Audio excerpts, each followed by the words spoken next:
যে এগুলি একদম আমাদের বাংলা একটা কথা আছে ফজুল, ইংরেজিতে বলে ফিউটাইল। এগুলি একদম আজও আপনার পার্লামেন্টে এটা নিয়েই তর্ক হয়। আপনি রাজাকার, এ আবার বলে আপনার বাবা রাজাকার ছিল, কবর থেকে আপনার দিতে হবে, এক্সপ্লানেশন দিতে হবে। এরা বলছে আপনারা স্বাধীনতা বিরোধী। আরে ভাই, দেশের লোক আপনার বিদ্যুৎ পাচ্ছে না, গ্যাস পাচ্ছে না, রান্নায় ঘরে চুলা জ্বলছে না, খুন খারাপিতে দেশ ভরে গেছে। পার্লামেন্টের শত শত কোটি টাকা খরচ করে কে রাজাকার কে নন রাজাকার এই ডিবেট চলছে। তো এটা কিন্তু আপনার যেটা বললাম ফজুল হতে পারে, but very powerful political weapon.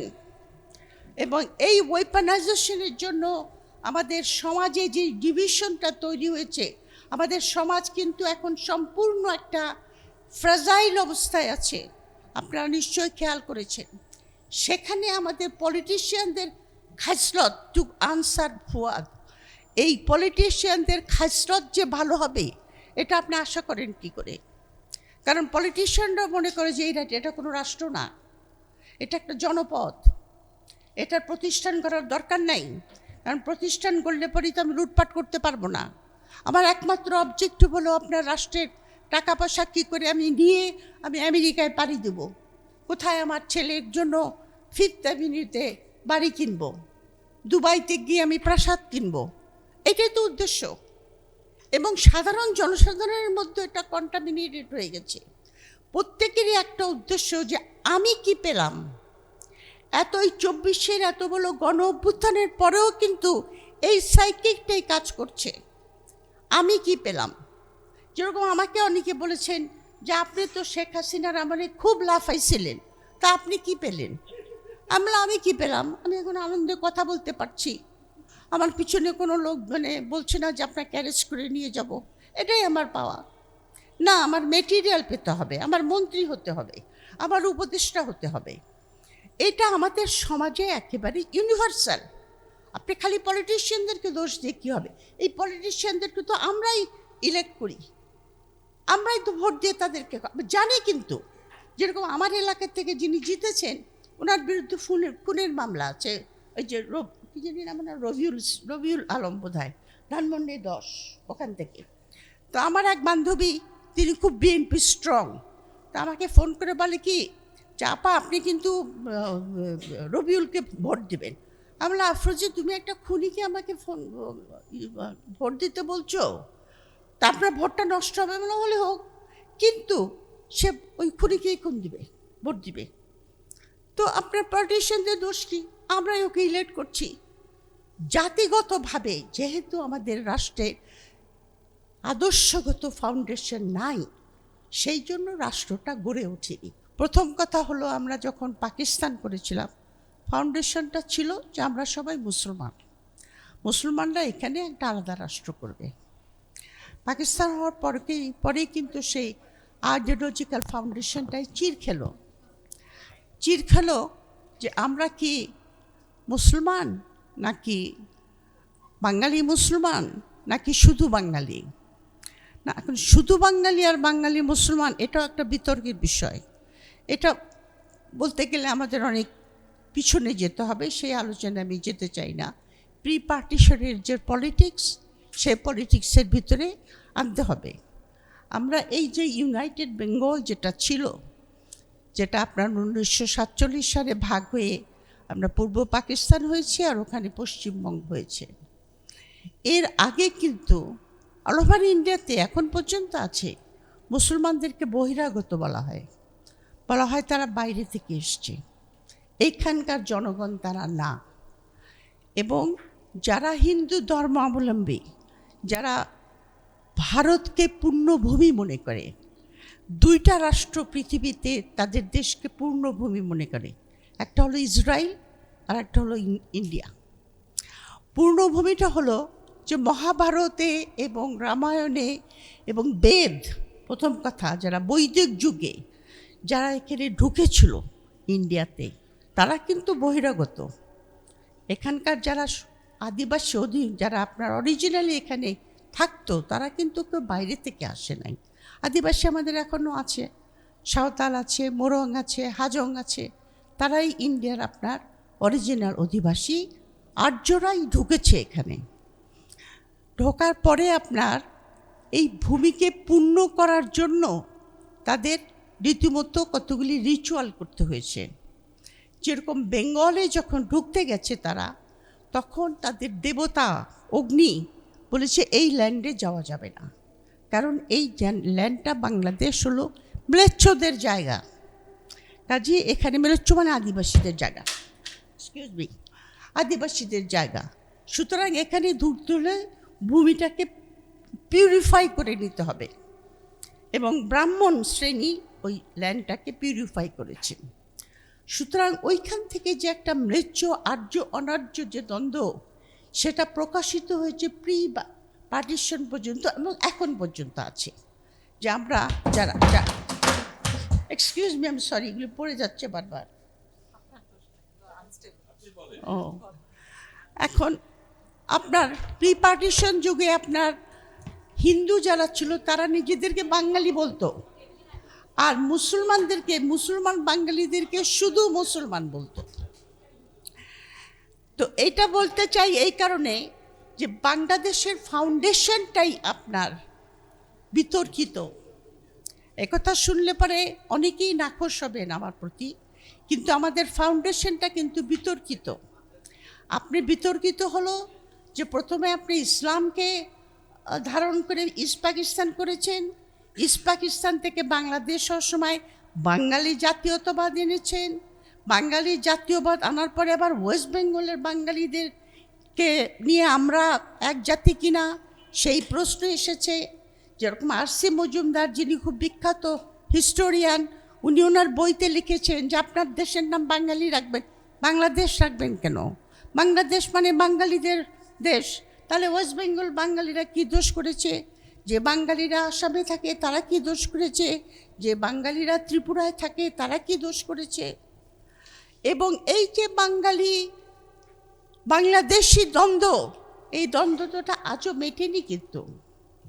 সুতরাং টু আনসার ফুয়াদ, যে স্টেটের ফাউন্ডেশন আপনার কোনো শক্ত আদর্শগত অবস্থান না থাকে, সেখানে রাষ্ট্র গঠন করতে ডিফিকাল্ট হয়ে যায়। কিন্তু তারপরেও করা যায় যদি সেখানে সেই জাতীয় লিডারশিপ থাকে। আমরা সেই জাতীয় লিডারশিপ পাই নাই আনফর্চুনেটলি, নাম্বার ওয়ান।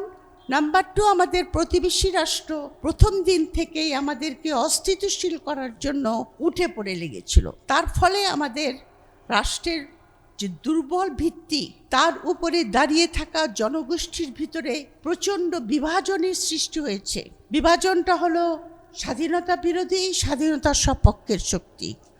আপনার আরেকটা জানি কি, রাজাকার এবং নন রাজাকার, এগুলি আপনার এই যে সমস্ত বিতর্ক, এই বিতর্কগুলি যে কত ইউজলেস। এখন এই বিতর্কগুলি যে কত আপনার, আমাদের ভাষায় একটা কথা আছে ফজুল মানে ফিউটাইল, যে এগুলি একদম, আমাদের বাংলা একটা কথা আছে ফজুল, ইংরেজিতে বলে ফিউটাইল।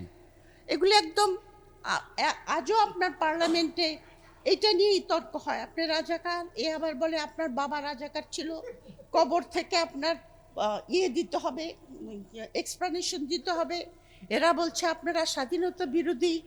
আরে ভাই, দেশের লোক আপনার বিদ্যুৎ পাচ্ছে না, গ্যাস পাচ্ছে না, রান্নায় ঘরে চুলা জ্বলছে না, খুন খারাপিতে দেশ ভরে গেছে।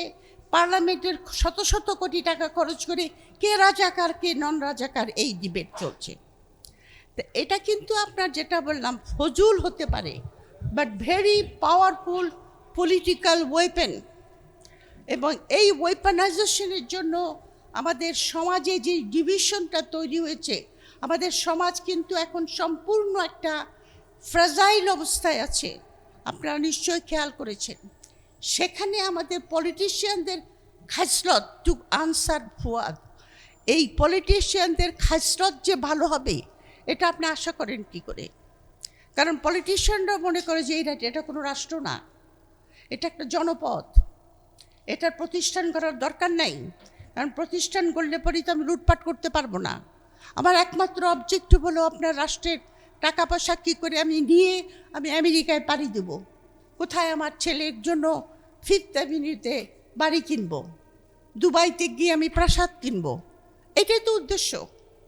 এবং সাধারণ জনসাধারণের মধ্যে এটা কন্টামিনেটেড হয়ে গেছে। প্রত্যেকেরই একটা উদ্দেশ্য যে আমি কি পেলাম।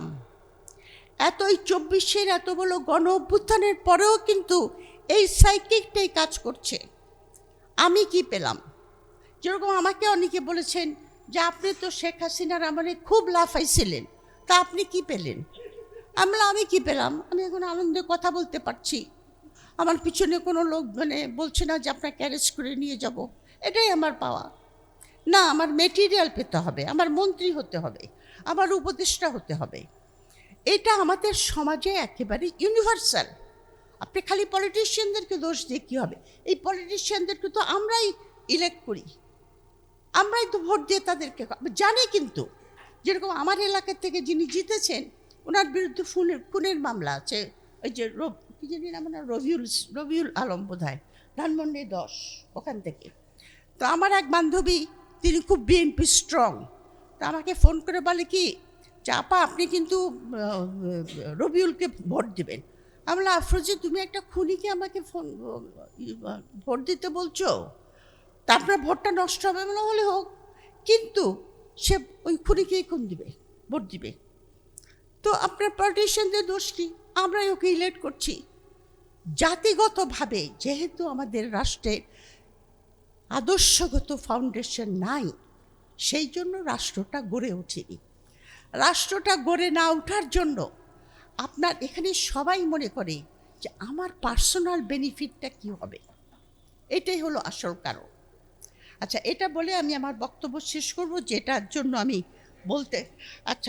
যেটা হলো আপনার গুরুত্বপূর্ণ ব্যাপার হলো, এটা আলোচনা হয়েছে যে আমি দেখছি যেটা গুম প্রতিরোধ এবং মানবাধিকার, এই এমনকি পুলিশ কমিশন এমনভাবে এগুলিকে ডাইলিউট করা হয়েছে দলীয়করণের সাহায্যে, বিভিন্ন ধরনের আইনি অপব্যাখ্যা দ্বারা, তাতে এগুলির কোনো ফাংশনাল ভ্যালুজ বলতে সেরকম কিছু থাকবে না, যেটা আমরা আশা করেছি।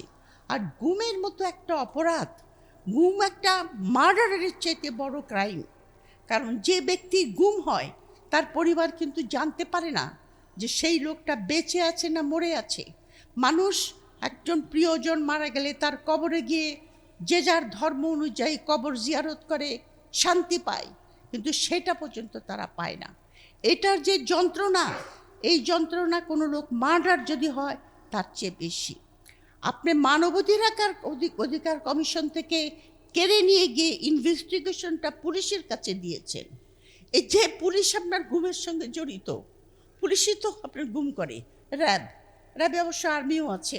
এই যে আপনার র্যাবকে নতুন করে সাজিয়েছে, নামটা সাজিয়েছে, কিন্তু এক্স্যাক্টলি যে র্যাবে ছিল এক্স্যাক্টলি ওই জিনিসে আছে। তো সুতরাং আমি বলে শেষ করব যে আপনার যে জিনিসটা হয়েছে, এটা আপনার ওই যে মানুষকে ওই যে বলে না যে আপনার ধোঁকা দেওয়া। বিএনপি প্রথম থেকেই ধোঁকা দিচ্ছে, প্রতারণা।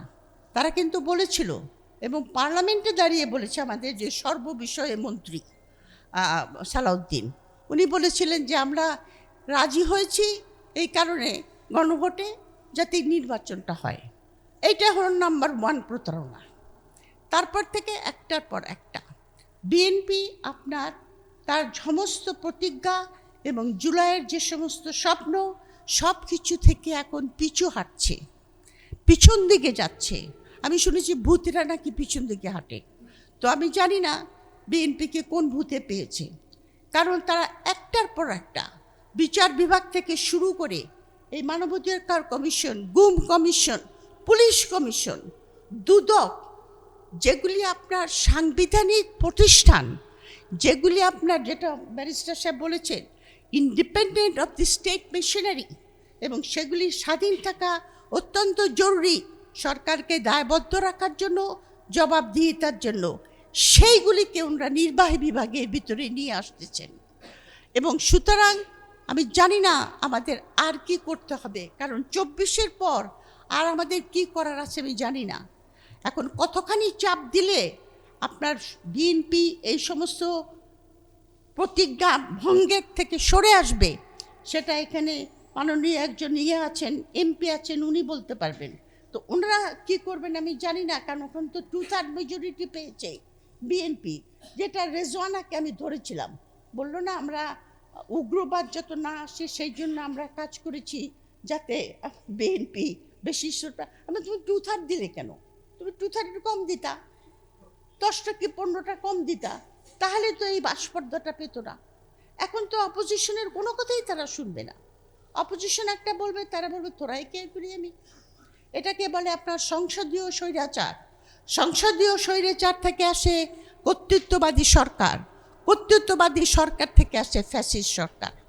I hope I am wrong.